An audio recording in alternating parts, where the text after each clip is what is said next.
Mixie ஜாரில் சின்ன சின்னதாக கட் பண்ண தேங்காய் 1 கப்பு, ஒரு துண்டு பட்டை, 4 கிராம்பு, சோம்பு 1/4 டீஸ்பூன், கொஞ்சமாக தண்ணி சேர்த்து மிக்சியில் நைஸாக அரைச்சிடலாம். குக்கர் சூடானதும் 2 டேபிள் ஸ்பூன் ஆயில் சூடானதும் பட்டை வகைகளை சேர்த்துருவோம். பட்டை வகைகள் பொரிஞ்சதும் நீளமாக கட் பண்ண வெங்காயம் 1 கப்பு, கறிவேப்பிலை, சின்ன சின்னதாக கட் பண்ண தக்காளி 2 கப்பு, மஞ்சள் தூள், 2 டீஸ்பூன் மிளகாய் தூள். நல்லா வதக்கியாச்சு. தேங்காய் விழுதை சேர்த்துருவோம். தண்ணி, உப்பு,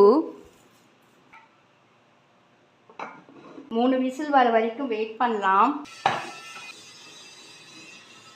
கடைசியாக சின்ன சின்னதாக கட் பண்ண கொத்தமல்லி. தக்காளி மசாலா கறி ரெடி ஆயிடுச்சு. இது போல் ட்ரை பண்ணி பாருங்கள். தேங்க்யூ.